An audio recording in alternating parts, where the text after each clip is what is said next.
অন্যদিকে মালদার অশান্তি সংগঠিত অপরাধ বলে তো তৃণমূল শীর্ষ নেতৃত্বকে নিশানা শুভেন্দু অধিকারীর। সুজাপুরে যা ঘটনা ঘটেছে এটা কোনো বিচ্ছিন্ন ঘটনা নয়। এই ঘটনাটা একটি সংগঠিত অপরাধ।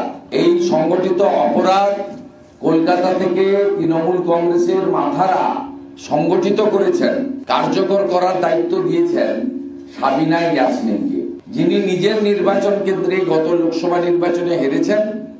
এই নির্বাচনেও নিজের নির্বাচন কেন্দ্রে তৃণমূল কংগ্রেস তাকে লড়াই করানোর বা লড়াই করার সুযোগ দেওয়ার সাহস দেখাতে পারেননি এবং তিনি হলেন প্রধান কারিগর ইমপ্লিমেন্টেশন পার্টি।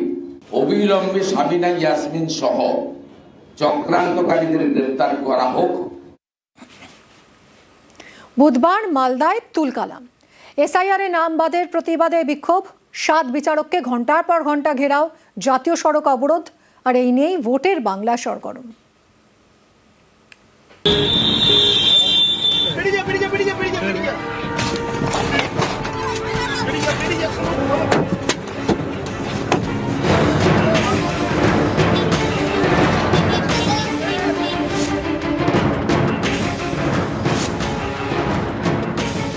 গ্যারান্টি দিয়ে বলছি, যারা ওখানে ঘেরাও করে রেখেছে তাদের বেশিরভাগের নামই কিন্তু ভোটার তালিকায় আছে। শুধুমাত্র একটি অবরুদ্ধ করার জন্য, একটা বিশৃঙ্খল অবস্থা তৈরি করার জন্য তৃণমূলের উস্কানিতে পুরো বিষয়টি হচ্ছে। সবাইকে কেটে দিয়ে তোমাকে রাজ্য মুখ্যমন্ত্রী চেয়ার দিয়ে দেবে, আহা লেবুন চুষ, আও চুষে চুষে খাও। এইটা হচ্ছে ধান্দাবাজি, যেটা সুকান্তদের পার্টি করছে।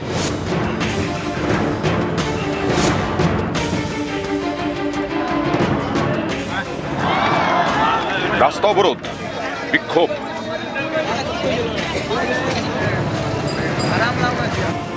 সাত বিচারককে প্রায় 8 ঘন্টা ঘেরাও,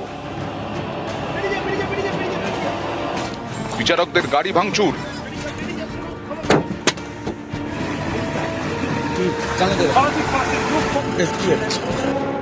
নাম বাদ যাওয়ার প্রতিবাদে বুধবার এভাবেই মালদায় ধুন্ধুমার। মালদার এই অশান্তি নিয়ে ভোটের বাংলায় হাওয়া গরম, দরজা তুঙ্গে।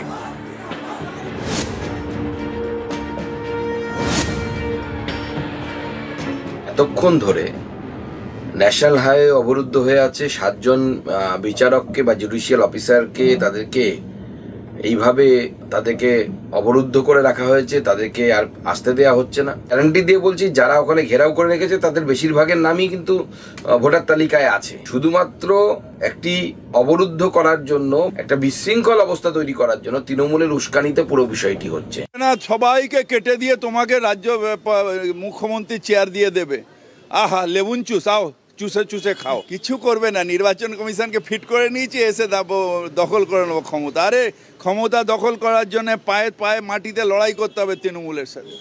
তৃণমূল লড়াই করে এই জায়গায় এসেছে। এইটা হচ্ছে ধান্দাবাজি, যেটা সুকান্তদের পার্টি করছে।